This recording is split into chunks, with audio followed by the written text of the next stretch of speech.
Thank you so much, ladies and gentlemen, and welcome to today yet another Youth Empowerment Careers session. For those of you that don't know, this week is dedicated to U.S. Embassy Careers Week in commemoration with August being International Youth Month. We have a great lineup for you, and also hearing from experts as well as those that are engaging in this conversation to please feel free to put in your questions or your comments. We look forward to receiving them. We also thank you if you've joined in from yesterday. Welcome back to today's session, yet another empowering session. I'd also like to acknowledge the US Embassy staff as well as our core focal points, and of course our special speaker this morning, Ms. Vanessa Chung from the University of the South Pacific Careers Hub. Thank you, ma'am, for joining us. Without taking much of everyone's time, I'd like to hand it off to one of our members of the US Embassy Youth Council, Ms. Salanyata. So, Salanyata, over to you. Volvinaka, I'm a little late to everyone who's joining in this wonderful morning via Zoom platform, as well as those streaming in live on the US Embassy Facebook page. I am Salnyat Sumuta, the Chair for Entrepreneurs and Economic Thematic Group at the US Embassy Youth Council. On behalf of the US Embassy Youth Council, I would like to welcome you all and thank you so much for taking out your precious time to be with us this morning. Special thanks to Ms. Vanessa Chang from USP Careers Hub, who will be giving us an insightful presentation. So today's session will focus on the topic of building career prospect with USP Careers Hub, which will focus on the process of building your application and career towards your chosen career. As a child, I'm sure we were all asked with the question, what do we want to be when we grow up? With that aspect, we grew up with this mindset that motivates us to achieve a particular career goal, whether it be a doctor, accountant, a farmer, you name it. So I'm sure the topic of discussion today will benefit and stimulate our mindset career-wise, as it also associates to many youths who have a significant goal or an aspired career path that they wish to achieve. With all that being said, once again, we greatly appreciate everyone for your presence. Special thanks to all the Embassy Youth Council members, especially to Broderick and Avikash, for their hard work with you from today's discussion, and please wish you all the very best. Inaka, and now I hand it over to Mr. Broderick. Well, ladies and gentlemen, our special guest is now then Ms. Vanessa Chung. Vanessa Chung has been with the University of the South Pacific Careers Hub for a number of years. One of the main duties of Ms. Chung is strengthening students with not only CV application or job interviews, but also helping young students in achieving their career goals. And it's also a great fortune to have Ms. Chung with us this morning, taking our time from a busy schedule to be with us today, but also to empower a lot of us young people that are sort of getting into the job market now at a virtual space in this COVID-19 pandemic. Ms. Chung, we look forward to the deliberations it will be giving to us young people, and also to encourage all our attendees that are on this Zoom call, as well as those that are watching us live on our Facebook page, to please send in your questions or your comments, and we will attend to them once Ms. Chung has concluded her presentation. With those few words, I'd like to give the floor to Ms. Vanessa Chung to begin her presentation. Okay, so I understand that this year is International Youth, the theme is Youth Action for an Inclusive and Resilient Post-COVID-19 Future. So I'll just give you a brief on USP and who we are. Basically, we're the premier provider of tertiary education in the Pacific region and an international center for excellence for teaching, research, consulting, and training on all aspects of Pacific culture, environment, and human resource development needs. So this year, we usually, before we were faculties, now we've been broken down into schools. So we have 6 schools and 2 interdisciplinary colleges and centers. Our vision is to shape Pacific futures by empowering students, staff, alumni to encourage positive change, leading to innovate, cohesive, resilient, and sustainable communities. To learn more about our schools, our 6 schools, and the programs that we offer, you can visit our USP website that's listed there. So just in regards to the USP, the career center that I belong to, Basically, we are the USP Career and Entrepreneurial Center is a section which comes under Campus Life. We offer a wide range of career development programs, which our students, whether they're in, first year or they're part of or second year or doing their last years here at the university, you're able to access, all these services that we have to offer. We provide careers advice and counseling on the career path that you want to take, basic career information, that is what jobs are out there in the market. We do job search skills workshops and seminars. We have two major fairs which we run every year, one in semester 1 and one in semester 2. And the semester 2, which will be this semester, we're leading up to our careers and internship fair, where we assist our students to find their career path, where they're assisted by organizations to help them find a job, internships, or even attachments with these organizations. So that's the fair that's coming up. We also have a career hub that which we use to post daily advertisements on this career hub here in Fiji as well as the region. So there's many vacancies that our students can have access to. We do job placements, internships, and attachments with employment agencies for our students. We have self-employment and entrepreneurial workshops and information. So if you're really serious about your career that you've always wanted to do when you graduate, or if you want to, an internship, etc., we're the people to come to, whether you're in your first year, like I said, or doing foundation to your last years. Come and see us. Come and see me at the Careers and Entrepreneurial Center. Okay.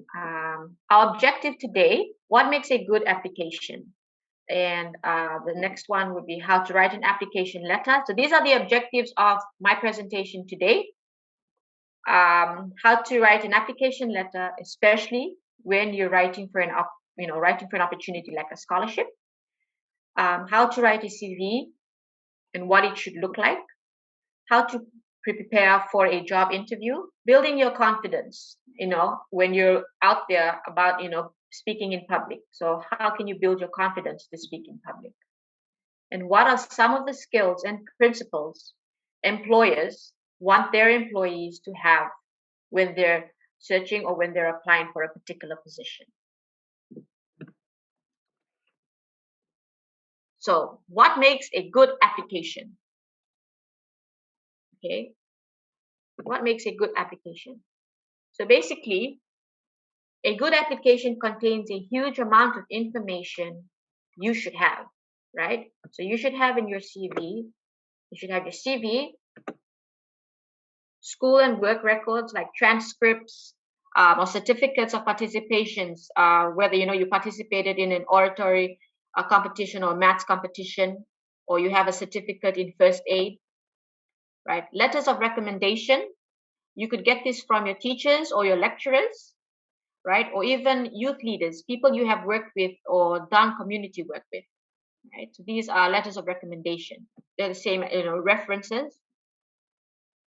And basically everything that showcases your talents or what you want to do, right?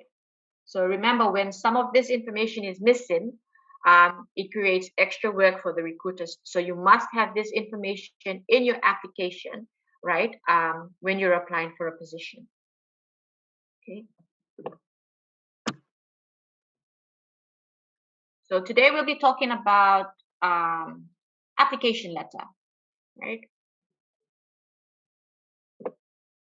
So basically, what is the purpose of an application letter? First thing, it clarifies the purpose of sending the resume, and it arouses the employer's interest in your resume and improves your chances of being granted an interview.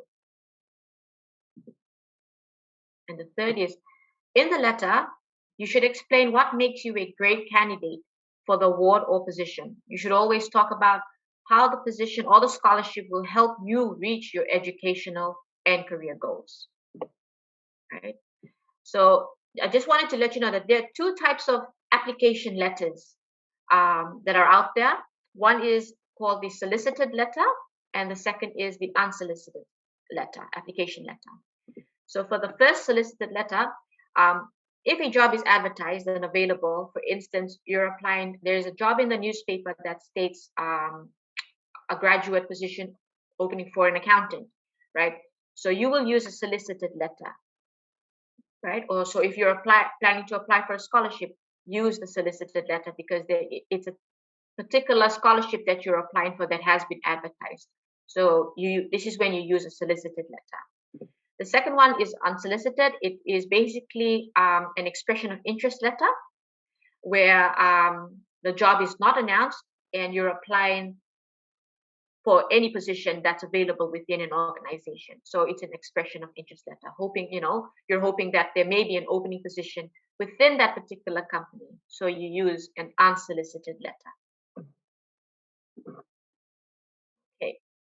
So the next is qualities of a well-written application letter, right? Always use, okay, so these are some qualities of a well-written letter. So basically, you always use the you attitude. For example, with my degree in marketing and my interpersonal skills would enable me to be the enthusiastic, hardworking sales representative you advertised for in the local, newspaper. So basically, you are promoting yourself, the you attitude, telling the employer about you and what you can provide. Okay. Instead of this, I wish to be considered as an applicant for the position of XYZ. So that's very brief. This is a very brief, example of what you shouldn't use. So, so these are a bit of, some qualities of what you need to have. Always consider the following when writing your application letter. The length of your letter shouldn't be too long or too short. It should be addressed to a person, not to a title. For example, you could state, Dear Mr. Brown, and not Dear Governor. You could have that if you do not know the person or if you're writing an expression of interest letter. You could state to whom it may concern or the marketing manager, etc. The next one is knowledge of employers' activities. Ensure you know what the organization does, for example, their vision, what they do, etc. Knowledge of job requirements, what the job requires of you. So if you are looking at a marketing role, ensure you have some knowledge in marketing or even some experience. It doesn't have to be a lot of experience. It could be you, for instance, at a market day, selling cupcakes, etc., for an example.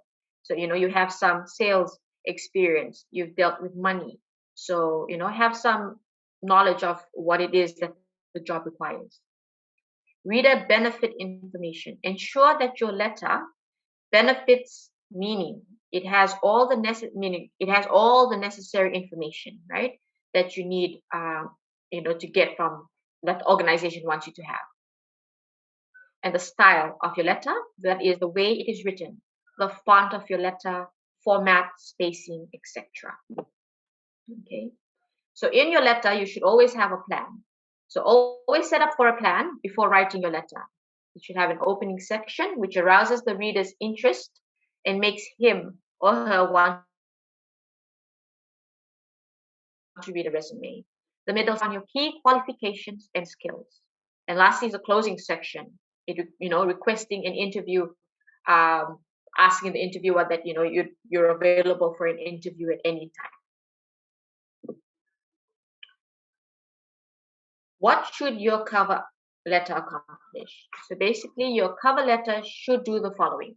Highlight your strengths. Why do your strengths make you a good match for the position? Ask yourself, these questions as well. Express what your plans are for the future. How will this particular scholarship or position help you get there? Convey a clear structure. Your cover letter should flow in a clear and concise manner. Always make sure you spell check your cover letter and proofread it or ask someone else to proofread it for you, right? Do it several times if you have to. A cover letter with grammar mistakes will not make you look like a professional and well-educated student, right? If you make mistakes, it's not good to make mistakes when you're sending an application. Sometimes an applicant, for instance, may send an application with the wrong address.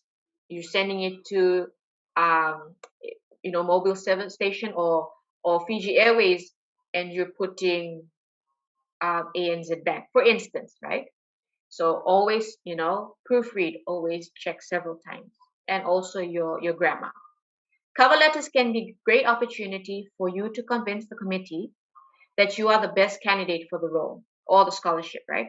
Take time writing your cover letter and don't wait until the final days before the deadline to start writing. Prepare now. If you apply, if the closing date is on the 30th at the end of the month, start writing it a week before so that it's correct, and you don't rush through it, right?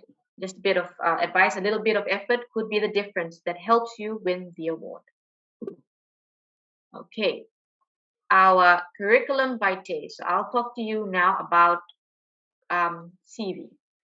What is it? So basically, CV in the English, a curriculum vitae is Latin for course of life. It's often shortened to CV. A CV is a document that is used when applying for jobs. It allows you to summarize your education, your skills, and experiences, right? Enabling you to successfully sell your abilities, market yourself, basically, when you're writing up a CV, right? It contains many categories of information than a short form, which is the resume. It is common to include a photo, right? Some people do include photos and personal details on a CV. Personal information such as gender, date of birth, and even names of your children. Some people actually include this. It's not uncommon, so it's fine to have on your CV, right? It's quite short. Some CVs are quite short and some are longer. So who needs a CV? Applicants for graduate or professional programs need a CV. Promotion of self within professional and academic fields, and those on international job search, or those seeking positions in higher education, right? So anyone and everyone should have a CV when applying for a position or when you're applying for a scholarship. You should always have a CV with you. So constructing your CV, okay? So we'll just go into constructing and how to actually set up your CV. Identify the purpose of which your CV will be used. Example, if you're applying for an internship or a human resource position, do an inventory of your skills, your education, and your experiences. Focus on transferable skills. Now, transferable skills are those that you develop as you progress through employment, right? Or education or even training, such as communication skills, problem-solving skills, teamwork. These are some transferable skills that you can use in the internship, such as, like I said, communication, problem-solving, and teamwork.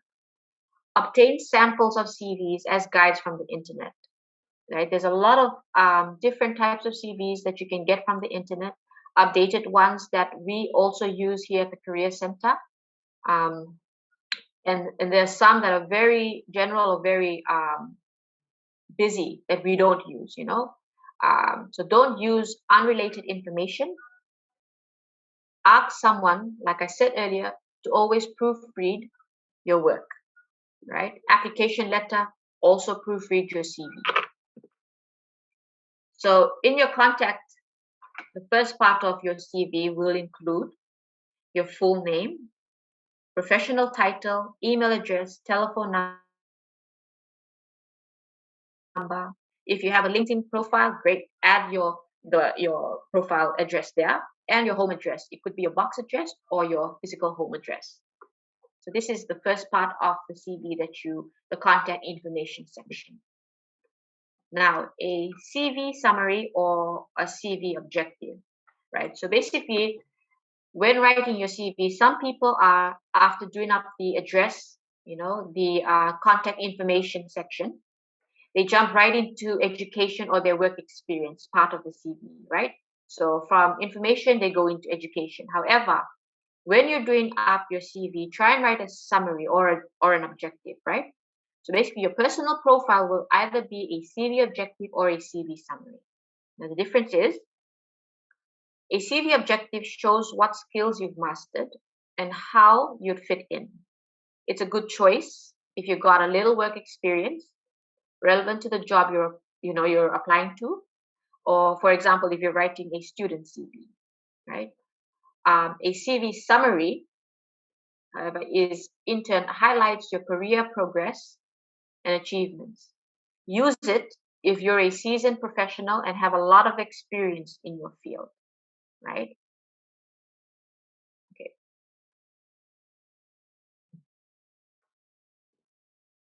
For example, these are just some examples of the summary or objective. To secure a challenging position in a reputable organization, to expand my learnings, knowledge, and skills. And the second one is secure a responsible career opportunity to fully utilize my training and skills while making a significant contribution to the success of the company. So these are just some examples that you can use when writing up your summary or your objective. Um, it actually tells the reader that this is who I am. This is what my profile or my CV will tell you about me. It's a short, snappy paragraph of less than 100 words, and it tells the recruiters why you are just the candidate they've been looking for, right? Okay, so the education part of your CV should basically have this. You start from um, your current degree or your certificate or even foundation studies, and then you move to, for instance, you're doing a doctor in philosophy, or let's say you're doing a bachelor of arts in social work. This could be your one. This year you're studying a bachelor of arts in social work. You graduate this year in 2021. The next one after this would be your Fiji FSLC, right? Here in Fiji, it's Fiji School Leaving Certificate or Form 6 level or year, you could have that. So basically, it's from your current education, and then you can move down the ladder. So, for example, that's what I've basically put. Doctor of Philosophy, you're expected to graduate in 2014, University of the South Pacific. Then you have your master's, you graduated in 2009, and then Bachelor of Arts was your very first degree that you got, which was in 2007. Okay, so that's what it should look like. And then you have your work experience section. So that's just an example of what your CV should have. You have the name, your position that you held as peer career counselor, the date, then the year, the organization, and then you can provide a brief on what your duties were as in that position, or you could state the organization first, then you could have the name of the position, the date, and then your what it is that you did in that particular position. Like education, it should also your current employment or your current internship should be the first, and then you go down the ladder to your very first employment, very first job, very first volunteering. If you have no experience but you do have volunteering experience, add this to your CV. This can come under work experience. However, it won't be titled work experience. It will be titled volunteering experience. Just on interest and hobbies, right? So the hobbies and interest section in your CV can be an important part of your CV in some situations, right? So this way, As stated, the recruiter can get clues about the person you are in real life, as well as your interests, right? It's recommended that you include them because it's a great way of standing out from your competitors, right? So these are just a few things that you can add to your interest or hobby section: volunteer work, club memberships, blogging, sports, art, gaming, traveling. You can even have reading, things like that. So it's really important to have, or state your interests and your hobbies, um, because, like I said, it's a great way of standing out from your competitors.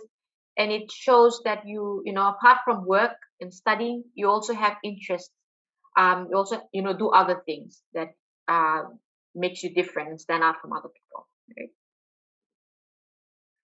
And then we come to the references. So basically, referees are people who, uh, when you're applying for a position, they usually ask you to provide at least 3 or 4 referees, right? So that the employer can contact your referees to ask them how you did as an employee, sorry, or as a student intern. So it's always good to add 3 to your CV. So how to include references in your CV? Ask permission to include the reference. So firstly, ask the person that you want to be your referee if they would be able to, if you could add them to your CV. So ask permission first. State the referee's full name and job title. Include the references or the referee's company and work address.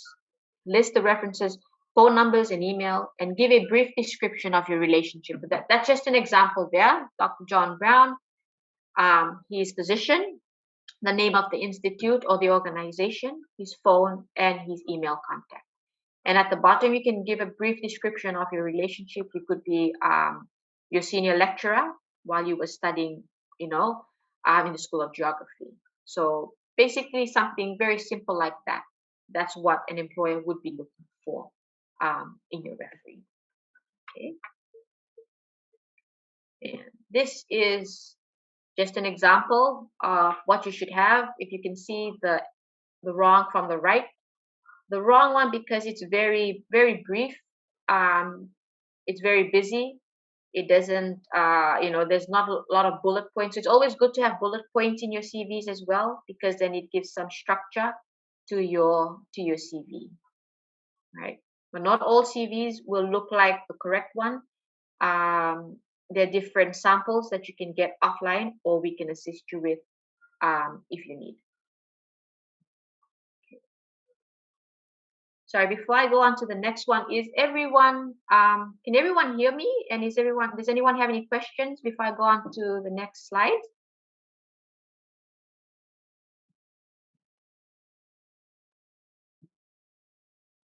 Okay, that's fine. I'll go on to the next slides. Thank you. The next slide is based on interview skills, right? Okay, so you've done your application letter, right? And it was successful. So now you have received an invitation to for an interview, for a new job. So great. So the next thing is preparing for your interview. So if you're going to impress at an interview, you need to prepare thoroughly. The most important thing to remember about any interview is that it is a two-way process. Basically, it is as much as about you finding out whether you want to work for the company as them finding out whether they want you. This means it is important to present yourself as you really are and not pretend to be something you're not. Because if you go into an interview and you tell them something different, and then they ask you a question about that same thing and you're lost, it won't look good. They'll mark you or they'll rank you lower than the one before you, the candidate before you. So always be yourself, be true to yourself, and don't pretend to be something you're not. It'll help you in your interview. Okay, so define your real job. So these are just a few things you need to ask yourself when applying for a role, right? What motivates you?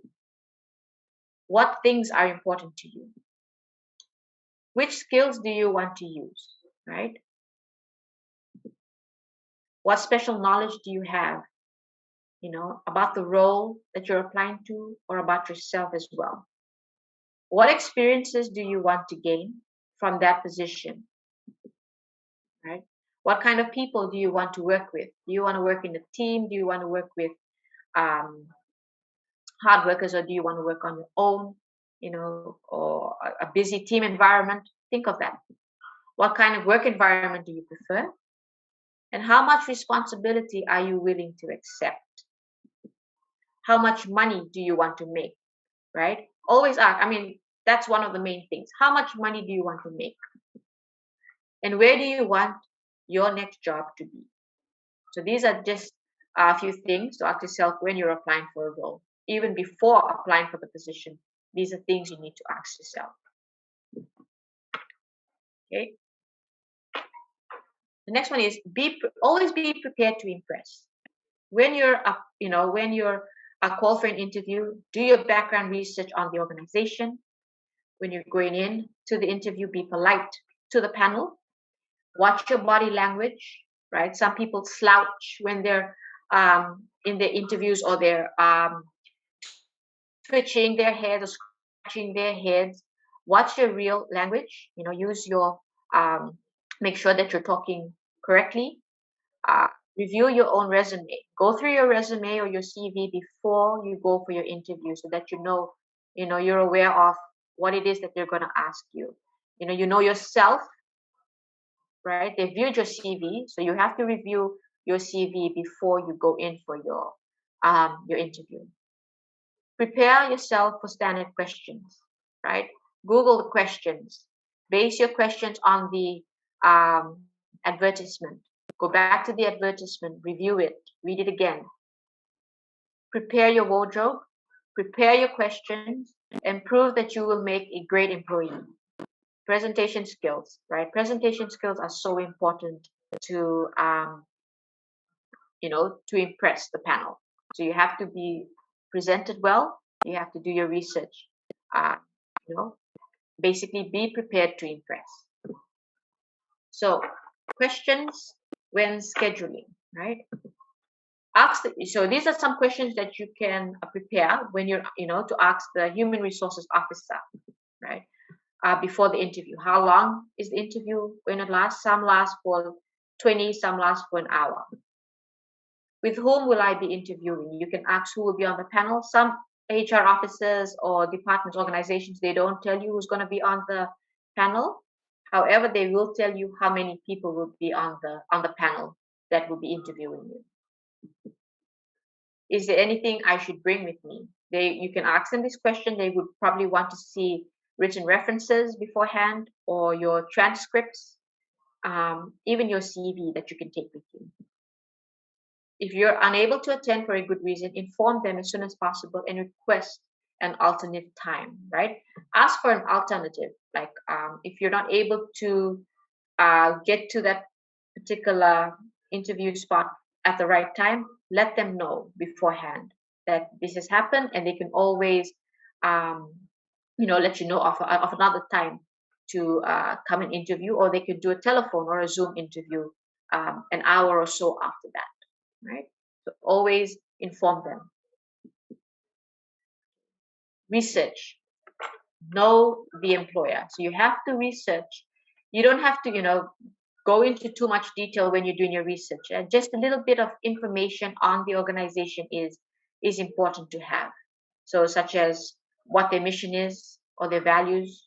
Do they have a main focus? Who are their competitors? Even just a brief history on the organization, where they're located, industry trends, chain of command, how big the organization is, and their culture, right? So just a brief information on who the organization is, is important. So at least you would be able to, they can say, oh, this candidate knows who we are. She's done some research on who we are and how we function. So it's important to know just a bit about the employer when you're going for your interview. Know the job you applied to, right? Know the job you applied for. So always read up on the description, right? The duties of the position, your own skills, the knowledge, experience, qualities, and which of your qualities and experiences align with their expectations. Remember that, what you wrote in your application letter, as well as and claimed in your CV and resume. Okay, so to know the job you apply for, you must you don't apply to a position blindly, right? And you're applying for this particular position because it suited you in some ways, because you had the skills for it, you have the knowledge or some experience in it, right? So these are just a few things that you have to take into consideration when you're applying for the job. You have to know the job you applied for. However, if you're applied for an expression of interest position, you can always say, sorry, I'll just go back to the application letter. You can always state in your expression of interest letter that you're applying for an expression of interest in their accounting section. So that way, when they're recruiting you for an accounting position, you know the job you're applied to, because they will look at your CV and they will also view your application letter. Okay. So these are just 2 tips on interviewing. Turn a negative into positive, right? Always think, do you have any job experience? If you don't, that's fine. This is one way that you will actually be able to gain that experience. Why are you applying for this position, right? So this is just an example. I know that you scored a D in AF year 2 and AF year 1, for example. Why are you unsuccessful in these units, right? So these are just some, negatives that you can that you can turn into positives, right? You can always say, for the last one, I failed in these units. However, when I redid it and then I passed it, you were going through something at the time, or you can, just turn a negative into a positive, right? Why are you applying for this position?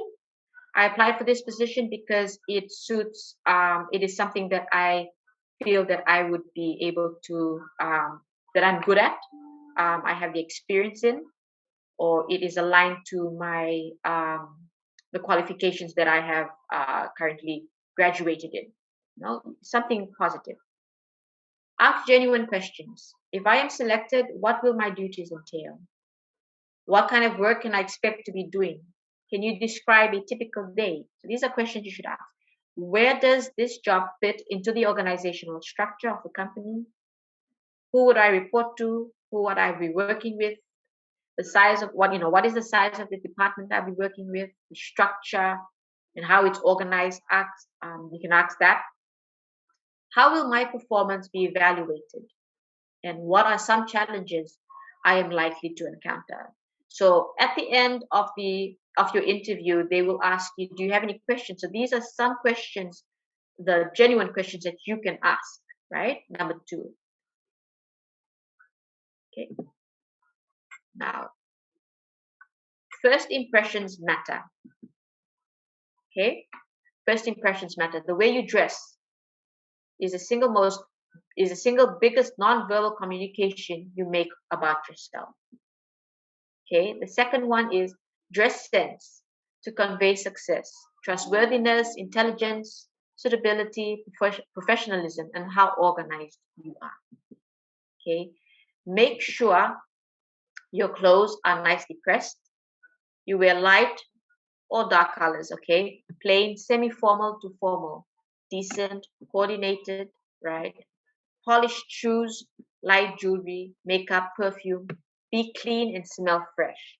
So this is your appearance, right? How you should look physically when you go for an interview. This is what basically some of the things that you should have or should do when you're going for an interview. So for men, basically these are just some tips, how to dress in a profession, dress professionally, appropriately to the position for which you're applying, right? In almost all cases, this means wearing something conservative or formal. Okay. Wear comfortable clothing that fits you and that's not too tight or too loose. Don't wear flashy colors or or flashy ties. it depends on the position that you're applying to. If you are applying and you're in the Pacific, well, no, actually, wear something that's not too loud. Don't wear too bright of a colored shirt for an interview, because it can be very distracting. Okay, clothing should be neat and ironed, and it should be cleaned. Basically, if you don't have an iron, buy one. Go out and buy yourself an iron, so that you can look neat, or ask someone to iron it for you, right? Have a shower, clean shave, wear cologne, or after shave. You don't want to smell too overpowering, or worse, cause an allergic reaction to the panel members. Make sure you have a fresh breath. So if you smoke, or make sure you have breath mint with you. Some people do smoke, and that's fine, but also take breath mint before you go in. And if you do smoke, do it right before, at least an hour before the interview if you can. Okay, cut your hair. Make sure you look conservative. For women, basically it's the same thing. However, wear something formal like a skirt, pants. Wear something conservative, right? That fits you well, that's comfortable, not too tight, not too short. You can wear a jacket if you feel like it, depending on the weather, or you could wear a dress or a top that has sleeves. Your clothes should be simple and in dark color, or light, but not too light. If you're wearing makeup, okay, and nail polish, it should be understated and flattering. It should, right? Shades that are neutral. Wear shades that are neutral to your skin tone, right? Are generally advisable. Avoid bright or unusual colors, or very long nails. If you do have long nails, that's fine, but not your nail polish can be just not to stand out too much. Have neutral colors. Keep your jewelry and hair accessories to a minimum. Shoes should be conservative and fairly low heeled. Clothing should be neat, clean, and pressed. And freshen up before you go in. Like I said, for the men as well, the same thing for women. If you do smoke, have a breath mint. Your hair should be neat and tidy. So basically, be formal, be conservative, look professional. Both men and women should look professional when you're going for an interview, because it is one of the major things that people, when you're entering a room and they see you, they know this person is very professional, the way he looks or the way she looks, and that's first impressions count. Okay, so when you're going for an interview, these are some things that you need to take. An employment portfolio. An employment portfolio has your CV, transcript, certificates. It's basically a file with these documents in it. Copies of your resume, list of professional references, transcripts, a working pen, a notepad, a small notepad.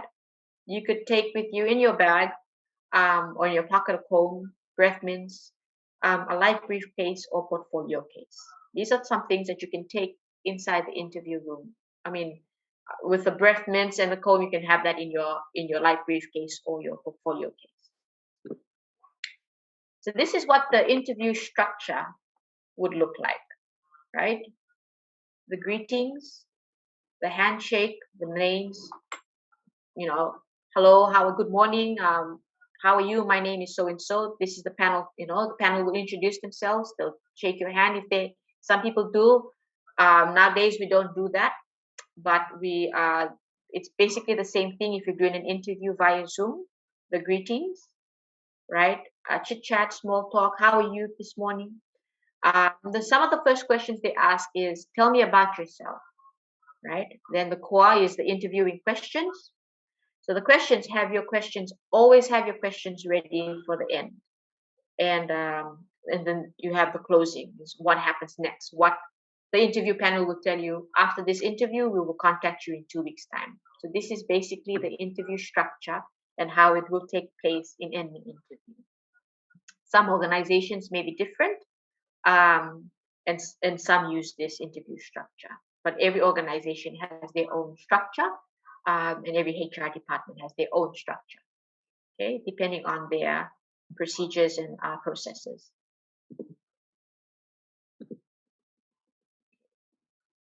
What employers want from you. Okay. So what they really want from you is whether you can do the job. Evaluate your potential, your skills, qualifications, experiences, qualities.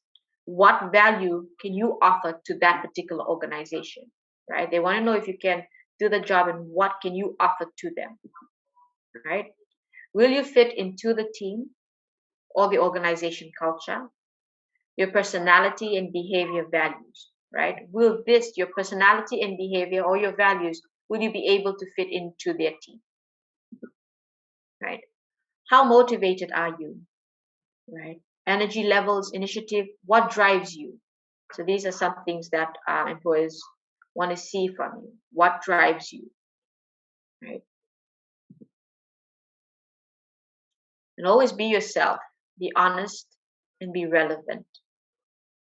Okay, so these are just a few things that employers want from you or want to see, in their employees, right? Whether you can do the job, will you fit in, are you motivated, or what motivates you, and that you're a truthful person. You're honest, and that you'll be able to work for them for the number of years that your contract is for, or and be there for a long period of time, that you can grow in their organization, right?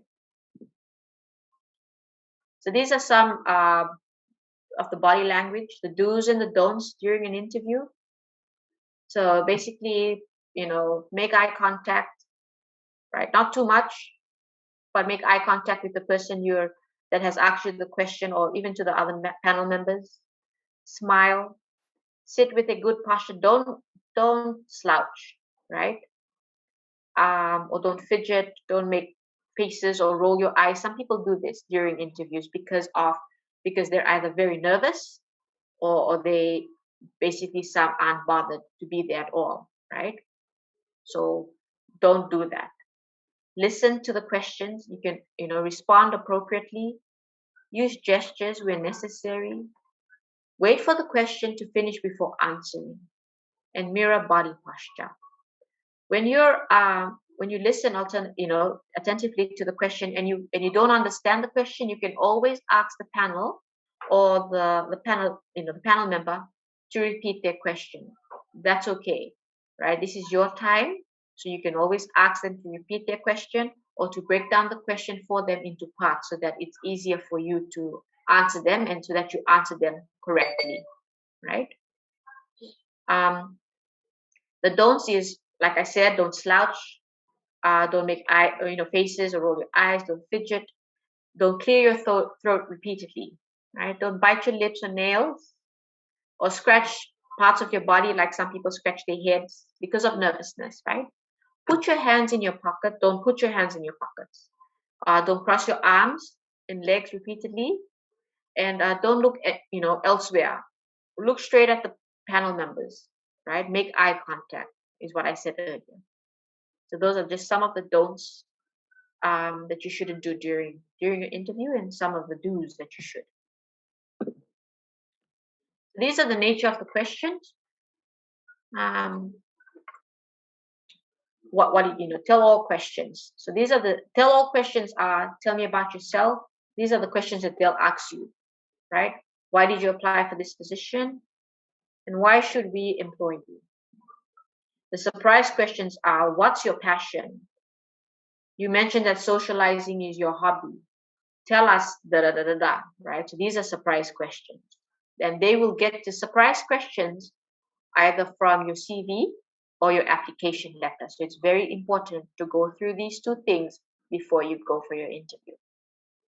Your strengths and weaknesses, right? The questions. What strengths would you bring to the role? And what are your weaknesses? So your strengths could be organizational skills, communication. I'm a strong, I am a people's person, right? And your weaknesses, when you state your weakness, always make it a positive as well. So you can state, for instance, I had trouble public speaking. However, after many classes, I am now able to speak in front of groups of people. So you make your negative into your positive whenever telling them of your weaknesses, because you don't want the panel members or the employers to see that, oh, she's got a weakness, how will she cope with us, right? So always make your negative into a positive when you're talking about your weaknesses. They'll ask you questions about the future. What are your long-term goals, or where do you see yourself in 5 years' time? Okay. And then you'll have your scenario questions. So these are the natures of the questions, and some questions that they may ask you that you will need to prepare for. Basically practice. Speak your answers, not just think about them, right? Always, always, always speak your answers. Mock interviews for honest feedback. Go to someone, you can go to your counselor or your career section or even your family members and ask them to give them a set of questions and ask them to have a mock interview with you, right? Evaluate, more practice, internet resources. Go through the internet, check out check out the interview questions that they have regarding the role that you applied to, the interview questions that they have there, and YouTube videos as well. So everything is out there, it's online. It's just a matter of you checking it out, right? What if you don't make it through the next stage of the interview? And this question comes into our heads at the end of an exam or of an interview. What it is, what you wrote that, I should have said that, the what ifs. Yeah, don't ponder on it, keep going, don't give up, right? You keep learning and you'll get better. You'll be better at it the next time. Interviews are, it's a competition. So if you prepare well, great. You do your best, basically forget the rest. Go in there, get it done, come out and be happy about it. Move on, right? It's not the end of the world. Just never give up. There's always going to be more interviews out there for you. Okay. So the next one is on building confidence and public speaking. So basically, how to build your confidence in public speaking. So when it comes to confidence, okay, build is the key word. Build indicates that gaining confidence is a gradual, step-by-step, experience-by-experience process. The great news is it does not necessarily need to be a slow process. Okay. So these are just some tips on how to build confidence. One is make eye contact, right? But don't overdo it.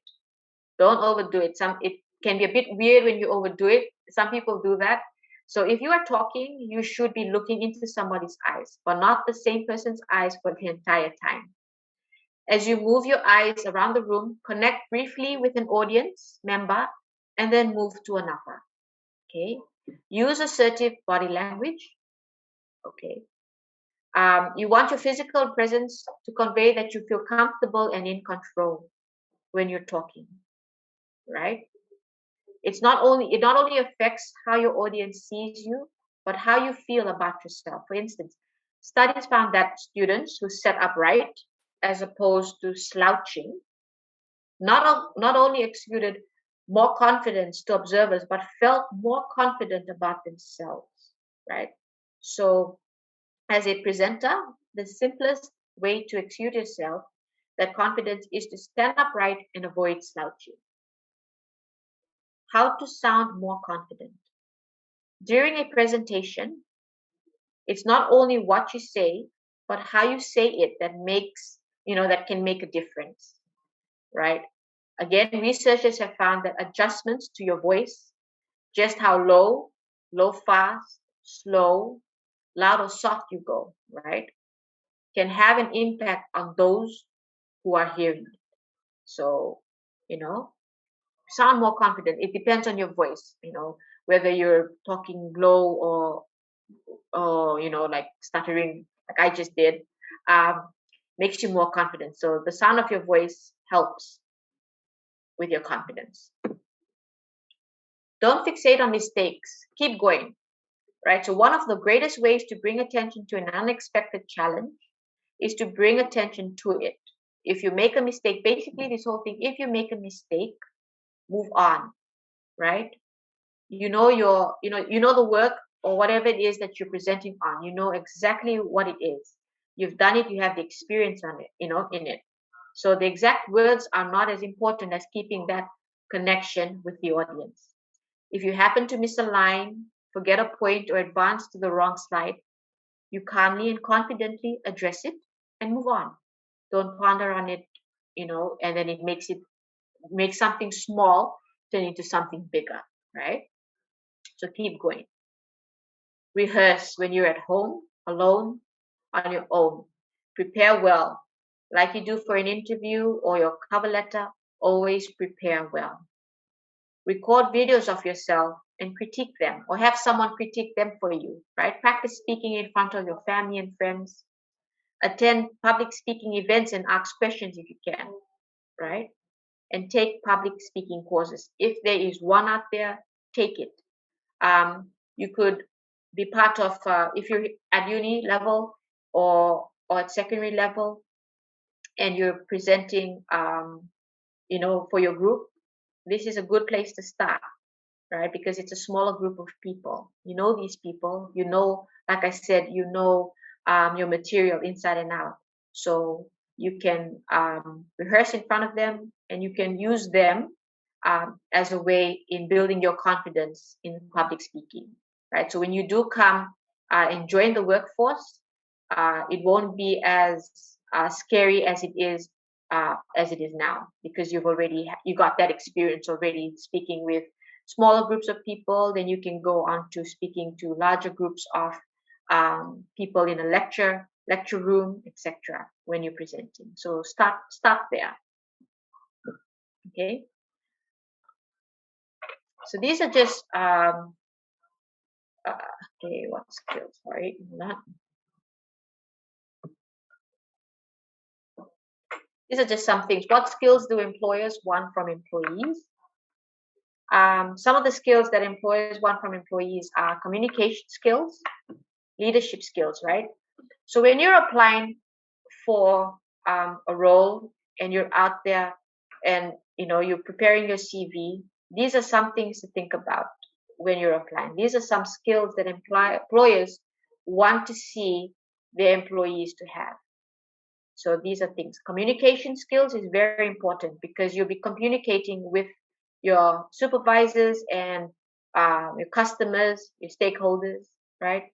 Leadership skills. If you're in a leadership role or supervisory role, you have to have this skill. You're able to work in a team, right?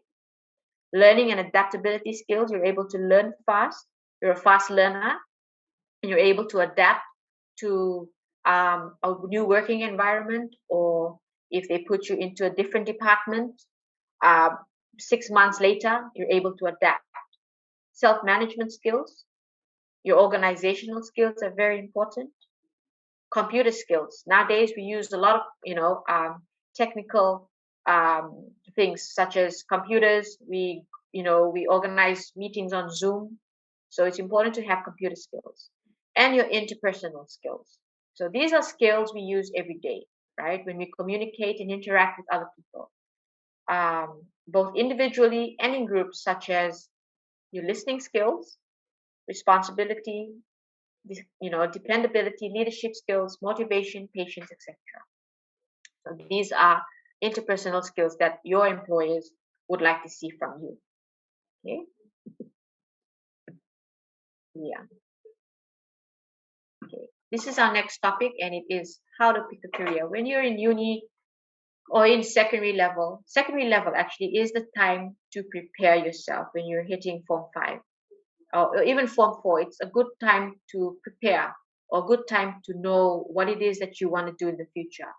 Don't come to the university after you've done your Form 6 and you've done pure science and you say, I want to do history, or you want to do accounting, right? You can do that. That's fine. However, it's good to pick a career early, so that you don't waste another 3 to 4 years doing something totally different, after your first year in uni, right? So these are just a few things. How to pick a career. Discover your interests and talents. Figure out what you enjoy and interests you. What interests you. It could be fixing a car, typing a document, right? Playing with numbers, counting money, etc. Employ your natural gifts and hobbies and talents. These are all clues on the path to discovering the best career that suits you. Okay. Consider your academic strengths. Which academic subjects interest you the most? Create a list and add the top 2 favorite high school subjects to the list if you're still in high school, right? For science and maths, be specific about the subject area or level. Biology, chemistry, maths, calculus, and so on. What are your 5 greatest personal or social strengths? If your strengths and abilities need more clarification, ask a friend or teachers what they think. You can also try, they have aptitude tests online that you can try, that will help you finding your strengths, your personal or your social strengths. Go through it, attempt it, it'll help. Explore trending careers. While you may not pursue a career for financial gain, right? It may not be about the money, right? It may make sense to see if your short list of potential careers will lead to a job. So basically, if you're looking at a position and you find that you're interested in marine science, or you're interested in science in high school and then you want to take up marine science, go for it. Explore where this position will take you in future, right? You can be an accountant, you can join many organizations, or a lawyer, or science, or even a doctor, right? So explore trending careers, do your research on them, work on career options with the high school counselor or with a careers advisor in your university. Counselors help students prepare for universities, right, and careers and more. So this preparation includes selecting universities or career paths to pursue, getting ready for university admissions, testing, and applying for scholarships and university admissions. Ask yourself what interests, conditions, or rewards you think will be most important in your career you have shown interest in. So these are a few tips on how to pick a career. Basically, prepare now and don't wait till you get to uni to choose. And some people do that. We have some students that do that. And that's fine, because they get swayed, to do other things. But always prepare. Always have a plan when you're picking your career or choosing your career. It's so important. Okay. Well, that actually brings me to the end of my presentation. Does anyone have any questions or?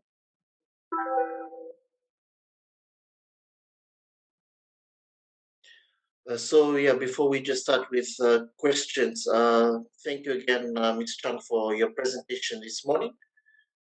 Just a breakdown of public speaking, how to write a CV, application letter, as well as the do's and don'ts when going into an interview. So I think that information will be very much helpful for young people that are watching this via Zoom or via Facebook Live to get a sense of what it's like when applying for a job in the job market. So I'm just gonna we've opened it up now for question time for anybody in the audience. So for those that are tuning in via Zoom, if you don't want to ask a question, you could raise your hand, or if so, you can type it in the chat box. But there are a few people that have written a few questions, Ms. Trani. I hope you don't mind if I could just read a few of them out for Sure. you. Yeah. So probably just one here. So the question is, so this is a leader for a youth group or an entrepreneur, and the question was asking if there was, is there any course that is available for unemployed youth? Probably maybe linking up maybe for young people that sort of that haven't entered university level, but sort of just finished from high school level. So just linking the two and how they could sort of get themselves engaged into the job market. What are your thoughts on that? Okay, we here at our center we have the entrepreneurial fair. If you're looking to start up a business for yourself, we do have an entrepreneurial fair that we have in the first semester, and it's open to the public. Here you will learn how to create a business plan. You also get to know about funding options that are available out there in the market as well. We have speakers who come in and teach you about basically preparing your business plan, how to get funding, and so many other things. Actually, how to start up your own business. It's basically starting up your businesses during our entrepreneurial fair, and it's a 1 week program that we run. And also here at our center, we're able to assist students. If you're not a university student, we also assist with entrepreneurial business plan formatting for the public as well, because the entrepreneurial fair is actually open to the public as well. Okay. Yeah. Thanks so much for that, Ms. Chung. I was just going over the list as well on our Zoom platform before we sort of mind you, for everyone that's tuning in, the floor is still open if you do want to ask your questions or give your comments about today's presentation. Probably one of the questions here that we're doing the course of your presentation was about, so if there are people that have trade certifications, so what would be some of the opportunities or jobs that are available for those that specifically have trade certification instead of the normal diploma degree, other qualifications? What careers are out there for them? Yep. Okay. Well, it depends on the trade that you have. If you have a trade in plumbing, for instance, there's so many opportunities that are out there for you. You can either start up your own businesses, or you could send an application, an expression of interest application to organizations that would be able to take you on, or that are looking for um, for you, for the type of person that you are, for the trade that you have. Sorry, does that answer my question? Yeah, that does. I mean, yes, it does. Because there are, some, though I would agree with you, there are some linkages. You can start up your own business, but at the same time, you could, it depends on the trade or the career That's that right. you're after, if you do have the trade certification. Yes, that's correct.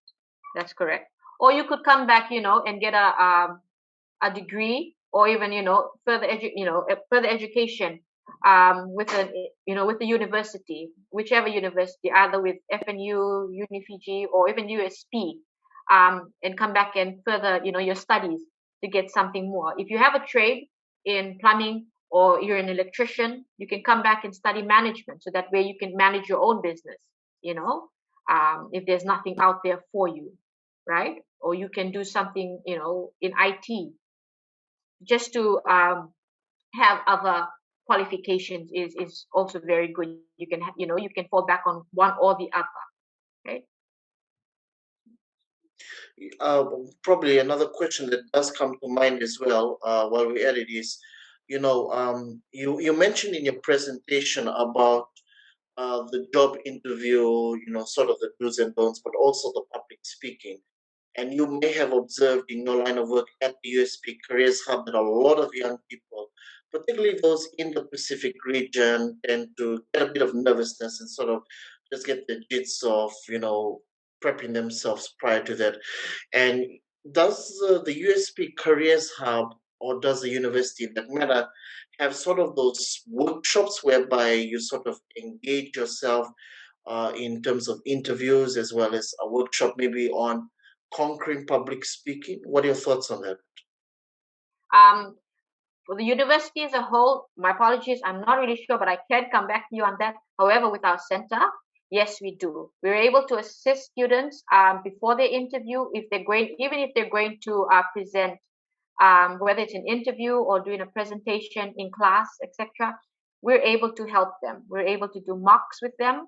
We're able to prepare questions for them, and go through their slides with them, just to give them confidence, talk to them about it, how to conquer it. We also have our, we also, at the university, we also have a counseling center.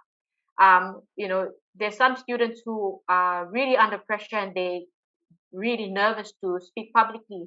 And this could be a mental thing as well, really. So we have a counseling center. We have counselors who they can speak to, to overcome this nervousness or this fear that they may have in public speaking. We do have that here, yes. Right, so we're just getting a couple of questions now, just flowing in now. So probably there was a question here. Now the gears sort of shifted now into agriculture. So what are the courses that are available for them to take for agriculture? I'm just reading out the question that has been provided to us. Okay, there are different courses. Agriculture is done in the school of I think that's in Samoa. If you don't mind, maybe could I just go to our website, share with you Sure. our website? Yeah. Go right ahead. No worries. Okay.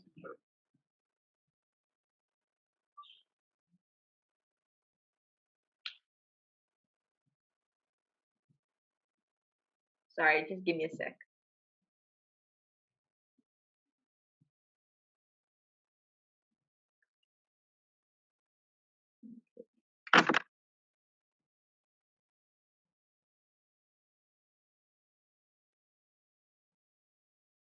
Okay. So I'll just share with you the university website. And just for your information, we also have a virtual open week next week that the students can be a part of. If they want to know more about the programs that we run at the university, you can register online. You can just go to the USP website and register online by clicking that link. It'll take you there. So these are just a few programs that we run. Hold on, sorry, let me just go back. So basically, these are the schools. For agriculture, you'll be part of the School of Agriculture, Geography, Environment, Oceans, right? So Sajans, they're called Sajans. And under Sajans, these are just a few things, sorry. These are our programs under Sajans. Sorry, let me just get that.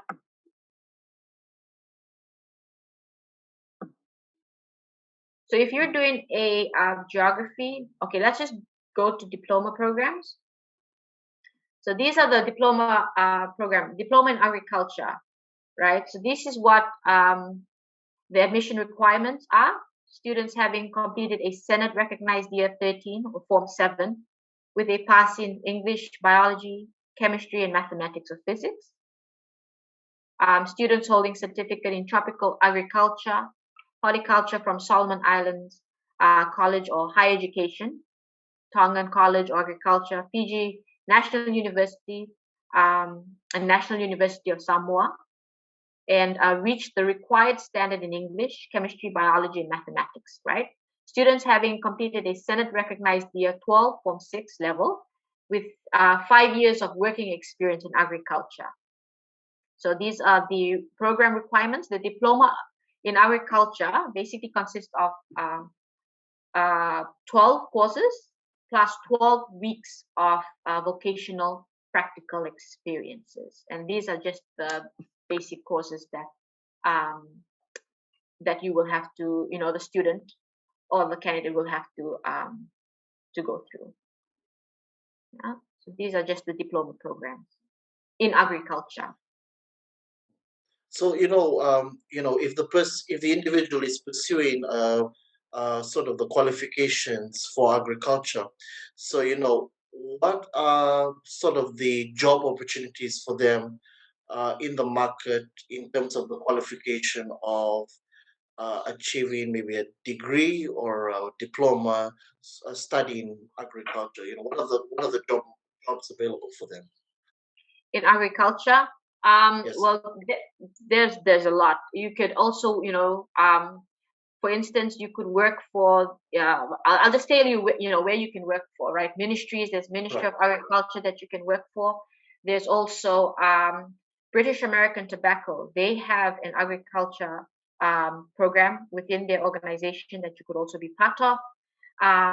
There are also, places such as, I believe, like WW, I think it was F. Yes, Mm. WWF also have, yeah. These are places that you can work for to become either, an environmentalist in agriculture, and it's so much more. There's so many programs that you can be part of in terms of agriculture. You apart from these, there's also another program, another school rather. Forgive me if it's the University of the South Pacific TAFE. So Right. just what are the opportunities are there for young people that are sort of wanting to go into the fields, maybe for cookery or any other course offered by USP Pacific TAFE. So you wanting to know about Pacific TAFE in general, or? Yes, in general, and also, just what packages do they offer? Okay, so basically at Pacific TAFE, um, well, what is it? It's a strategically, they have different schools. They have the College of Foundation Studies, College of Continuing Vocational Education and Training, that's CVET, and the Workforce Development Training Unit, right? So here they have their 24 um, of its qualifications have been externally accredited on the Fiji qualifications framework. Um, they have the certificate 3 in commercial cookery, as well as certificate 4 in commercial cookery, certificate 4 in hospitality operations,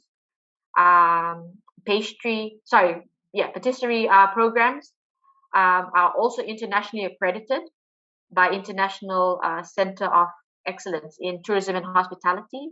Um, we also have early childhood education and care and diploma. That's in certificate, as well as a diploma of early childhood education and care qualifications have also been accredited.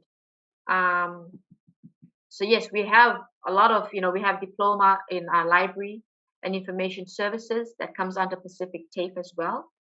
And we also have, if you looking to develop yourself as an entrepreneur, we have certificate 3 in small business development and management programs um, that has been endorsed by the Small Business Association of Australia. So we have a couple of units and certificates that Pacific TAFE has and are able to that our students or can actually apply to if they're after form 6 form 7 level, they want to join Pacific TAFE. These are some of the certificates that they can actually do. Yeah. If, sorry, does that answer your question? Yeah, it does. So probably what I want to do now is sort of, I got a question here. Let's just change it from sort of the qualification part, moving into sort of the interview phase. So I got a Okay. question here whereby this is quite a lengthy one, but this is just based off your presentation. So the question just goes, what are your views on the type of questions an interviewee can ask their employer or the interview panel without, coming off as rude? Is it okay to ask your interview panel questions? For example, are there opportunities for professional development? If so, what do those look like? Quite an interesting one, actually. Yeah. What are your Yeah. thoughts on that, Ms. Brown? Yes, yes, it is. Of course, at every interview, when they ask you to, do you have any questions? That's definitely one of the questions you should ask. Even if you ask them because you want to know personally what what can they do for me? What can your organization do for me if I am selected for the role, right? So that's fine. You can ask that question because you want to know whether you'll be able to grow in that organization or not, or in the role, the position that you'll be in, whether you'll be able to go up, climb up the ladder, and whether they'll be able to provide you with training, so that you can enhance what it is that your qualifications and your experiences. So it is important to ask questions like that. Even at the end of an interview, it's always at this time now, and you call for an interview, and it's good always to ask questions, um, like how good is this, how secure is this role, or how secure is the position due to COVID-19. And that's not wrong to ask, because nowadays you have to ask questions like that because you want a job that you will find that can secure you and your family. You have to ask questions like this, or what benefits do you have in your organization that you can offer me, right? Do you have health? What health benefits do you have? Is insurance covered? These are things that you can ask at the end of the question, at the end of the interview. So yes, definitely. Thank you so much for that. We've got a few questions also coming in from our Facebook Live at the US Embassy Facebook page. I just wanted to touch base on this one that says, can an individual register as a careers? Sorry, I didn't get that. Could you repeat that sorry. again? Yeah, let me just repeat again. So the question was, can an individual register, or can they get registered as a Careers Hub member? Yes, you can. You can. All you need is, if you're part of the university, you can, a student at the university, you can. All you need to do is use your student ID, password, and your student email as your username, and you'll be able to be registered under the Career Hub. The Career Hub, what I'm saying is, the Career Hub is a hub that we have, where you'll be able to access information such as the trainings, such as advertisements, etc. With us, personally, our center, the USP Career and Entrepreneurial Center, yes, you can register with us. We, to be honest, we look after our uni students, the University of South Pacific students, and here in Fiji, as well as the region, as well as alumni and staff. However, if you are looking, if you're not part of the university, but need assistance in certain things, and are planning or looking to come to the university, you are most welcome to come and see me or email me, and I'll be able to assist you with whatever career assistance or advice that you need help or assistance in. So yes, definitely. Yeah, my follow-up question to that was, if non-members of the university can also be part of the Careers Hub, and you've answered that. You've answered that too. I appreciate that. Probably what a lot of young people, when they're prepping themselves up, it's mostly, on their CV or on their resume, they just only have the academic qualification, and there's not much of the other experiences. For example, like they haven't attended many workshops, and gotten certification from that, or any other, events that might boost them. So, could you tell us, Ms. Strong, how important are these things, especially, when you're into the job market, especially when employers are sort of hiring people in the jobs, how important does these extra certifications help in terms of boosting the CV? Yes. Thank you. It's so important to be part of, part of other things apart from the uni life, right? It's important to have these things on your CV. Joining, being a volunteer, at in your university, or doing volunteering work outside of the university. This actually shows the employer that you have assisted, that you have teamwork experience, the type of person that you are. You've done social work, even just going out there, being part of a pick up rubbish campaign. These are so important because it shows them not only teamwork, it shows that you have, that you're able to interact with others, that you're also, have the ability to work outside of what your comfort zone, being able to do things outside your comfort zone. And it also helps, it makes your CV look good. It makes you look good as well when it's on your CV. So it's very important to be part of different voluntary groups, social work, um, even clubs. There's even sports. It's so important to be to have things like this on your CV, because then it holds a lot of weight when you're applying for your position. Because if you apply and you only have um, your education on your CV, and you don't have anything else, they don't know who you are. They won't know who you are because you're not part of anything bigger than what it is that you do. That's Right. basically Yeah. schooling, you know. So you want to show them that you can do other things, or that you've done other things. So it's a good time. Now is a good time. Even if you're at Form 7, Form 6 level, this is the time to start to being part of different organizations. Join Red Cross, be a volunteer for them.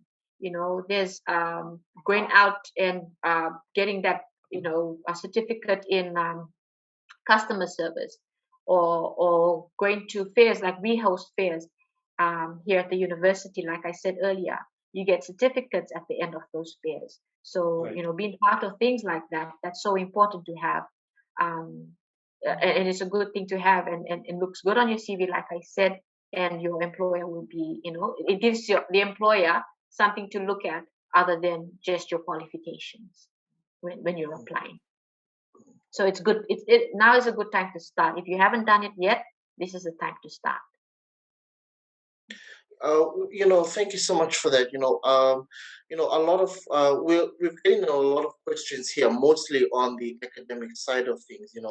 I just want maybe just to answer a few of the questions here. So the questions are sort of mixed up, whereby if you're doing these courses and then you wanna engage in another program, or if you feel that that program hasn't suited you, during the course of your study, you mentioned in your presentation it's to at Form 4, or to sort of start figuring out what you want to pursue before entering the university. Why is that? And why do you think that a lot of the students, when they do enter the university, that during the first year, or maybe the first 6 months of the semester, that they sort of either revert to another program, or just completely leave the university? Why do you think that is, from your perspective, looking at the USP Careers Hub? Okay. Yeah, we get a lot of students that come to our office and they say, "Oh, we don't want to do what it is we're doing now." And then when we ask them, "Oh, why did you do it in the first place? Why did you have passion for it, or did you change of heart, change of mind in doing it?" And they come back and they tell us, "Oh, some say it was my parents' plan for me to study this, and it's something that I don't like doing, but because I have to do business management because we have a business and I have to take over." So it's poor planning, and it's sometimes it's from the family, and that's fine, but when you're applying, and why I say Form 4, Form 5 is because when you're reaching Form 5, that's where, or Form 4, basically, you should start planning then. From there you'll know exactly what it is that you want, because at Form 5, Form 6 level, you're starting to do what, pure science or economics, history, things like that. So when you come, when you set your mind and you've planned well, when you come to the university, you don't want to do something and have done it for 2 years, and then on your second year here at uni, you say, "I want to change." You'll spend, change your degree or your program. That way you're wasting basically 2 years of your life in doing something that you didn't want to do. So it's good to plan, and be prepared. Do your research on what is out there, what's in the market. Ask questions. Come to, like I said, come to the career center or ask your counselor at your, your high school or whatever university that you attend. Ask them, speak to them. That way, do your research online to see what's good in the market. And also, you have to have the heart. You also have to have the heart, not the heart, but the passion for the job that you want to do. If you want to be, if you're studying accounting, but you want to help people, get better, and you want to be a doctor, then you have to think about it. You have to really plan yourself and be honest with yourself. And also, if it's pressure from home, it's good to also, some families are accommodating, some families aren't, and that's fine. So it's always good to just be honest with them and tell them exactly what it is that you want to do, for yourself for the long run, because you don't want to be sitting in 5 years time with a degree that you didn't want and behind a desk, and and you hate the job. You're not motivated to go to work, and that will bring bring it down, bring your motivation down, and also your productivity at the office, in the organization that you work for. So it's good to plan at Form 4, Form 5 level. So and prepare yourself, ask questions, talk about it with your family, so that when it's time to come to the university, you're ready.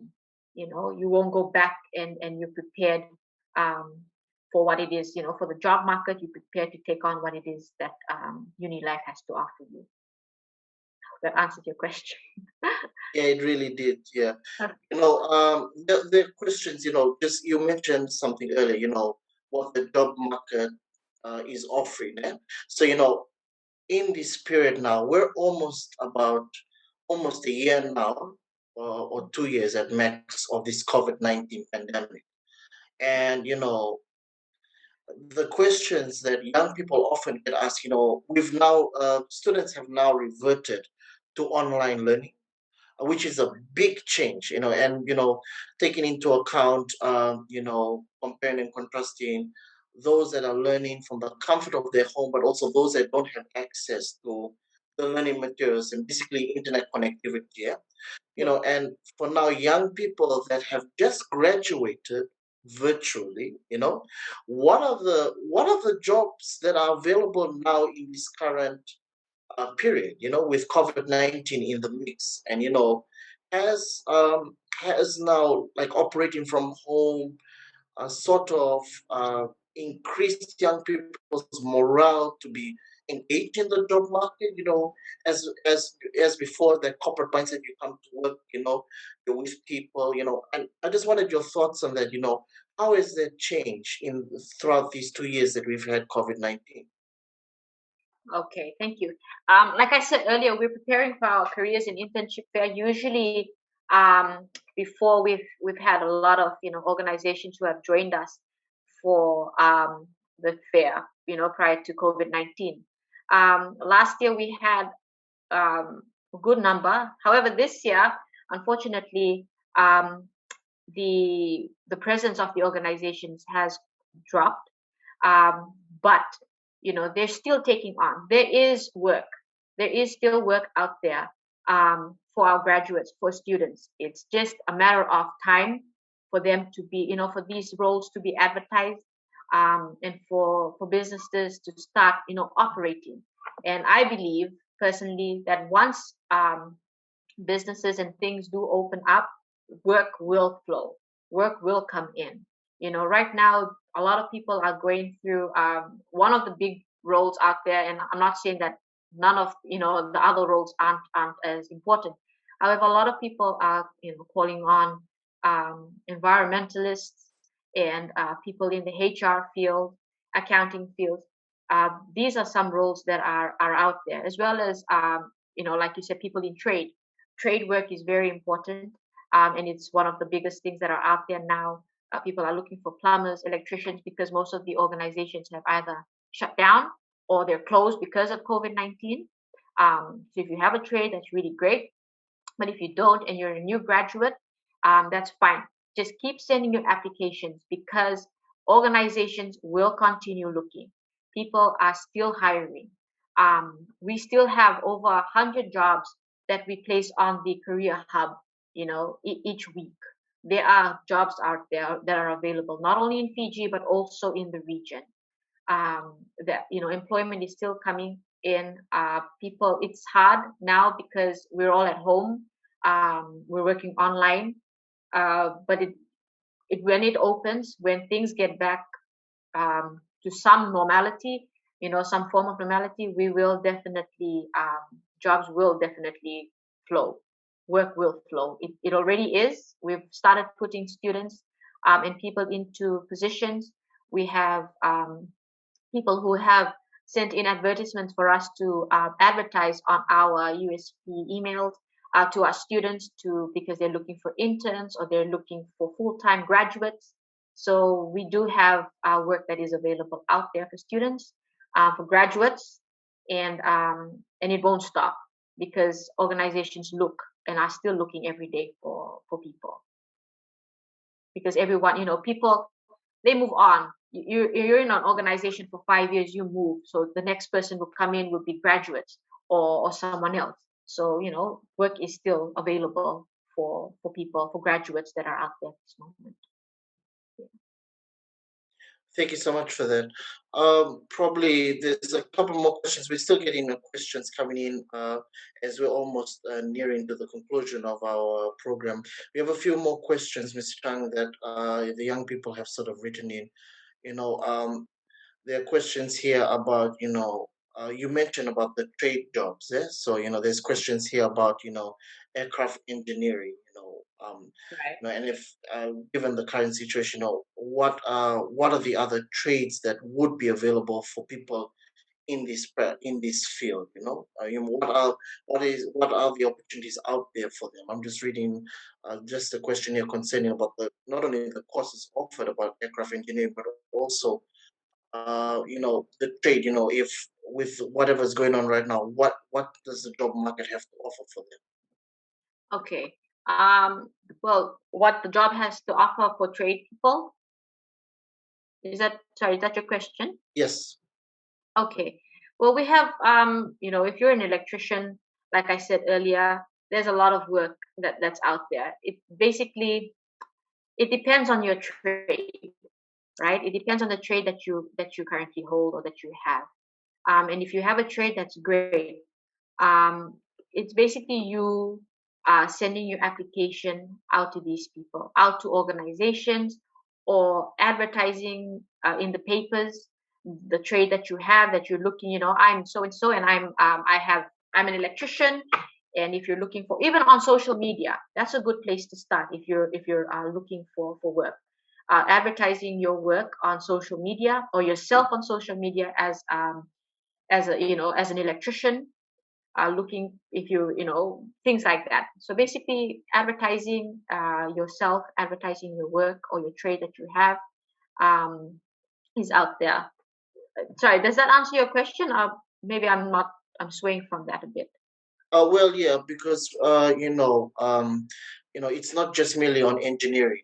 We're looking Yeah. in terms of the trade itself. Because Yeah. now a lot of young people, like I mentioned earlier, sort of come out of the job market. They've got the qualification for that specific trade, but Yeah. now due to COVID, the job market is sort of closed. So now a lot of young people will be grappling with, what else can I sort of harness my skills that I've learned, in terms of engineering or, or electrician for the matter. So, these are the kind of things that a lot of young people are asking, with this current COVID-19 situation.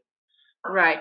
So it's good to with COVID, and if you're an engineer, you can always do other things. If I'm not sure if being an engineer, you can also do like I said, advertise yourself, your skills, your trade on social media. There are people out there that are looking for people who can assist them with these little things. Like I said, engineering.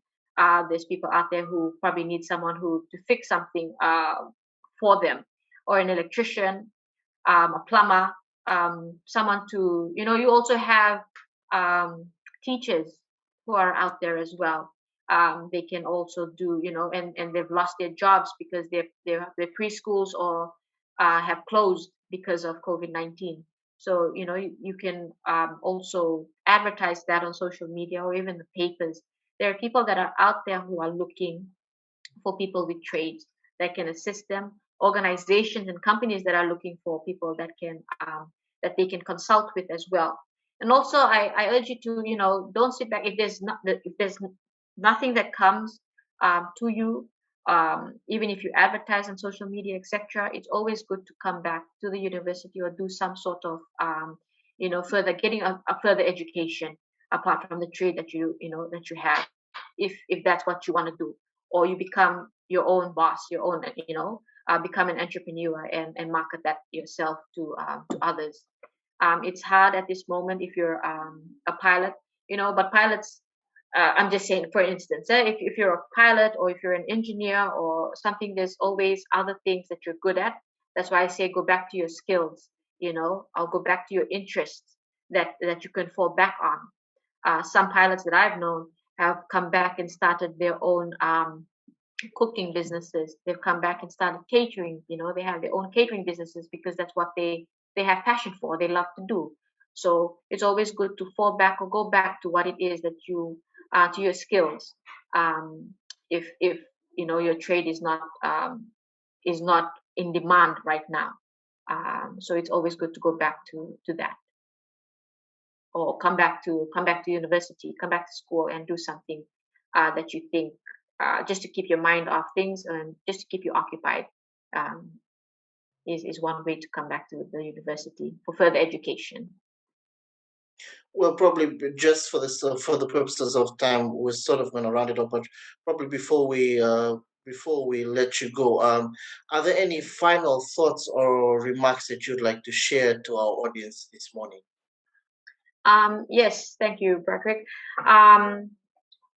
We've been talking about COVID-19 and how it has impacted our graduates and our students. And, a lot of students have come to me saying, they're really worried that there isn't going to be any work out there for them in future.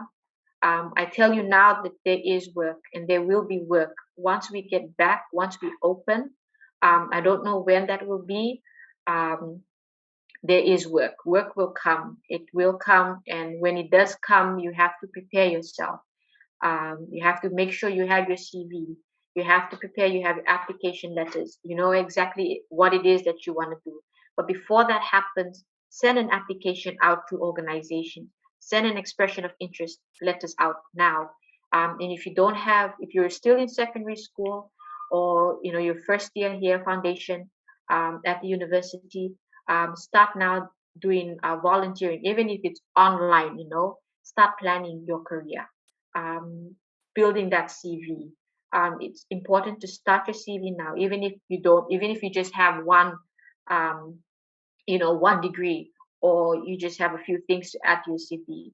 In time, you will build on your CV. So I suggest you plan now, you prepare now, because when we do open, it will flow. Work will flow, and by that time, you'll be well prepared for what is to come. Thank you. Well, thank you so much for that, Ms. Chang. Well, on behalf of the U.S. Embassy, as along with the U.S. Embassy Youth Council, we'd like to thank you, as well as USP Careers Hub, and of course, the University of the South Pacific, for taking our time today to be part of our Careers Week in commemoration with International Youth Month. I'm sure a lot of the participants and those that are viewing in from both Zoom as well as our US Embassy Facebook Live page have had a sense of how to write a CV, how to conduct themselves during an interview, public speaking, and of course, sort of coming back post COVID-19 into the job market. And we really appreciate you taking our time to just present to us these, as well as just a bit of nuggets for us to take home and sort of implement it in our day-to-day living. And we really do appreciate that. For those of you that are watching in, thank you so much for being part of today's session, and also just joining us and just being part of the conversation. Again, these opportunities are for you young people in terms of commemorating International Youth Month. So we want to ensure that young people's voices are heard and recognized, but also that these lifelong lessons will be implemented into your work, but also into your day-to-day living. With those few words, coming up tomorrow, we'll continue the same program from 10 a.m. to 12 p.m. tomorrow. It's on building your career, and this will be featured by the U.S. Embassy staff, in particular the U.S. Embassy Exchange Program. And I encourage everyone that's watching us to join us tomorrow, and also tune in, just to see what the U.S. Embassy has to offer, and of course the other exchange programs that are available, especially for young people. With those viewers, we look forward to seeing you guys tomorrow. Until then, ni samon. Maka.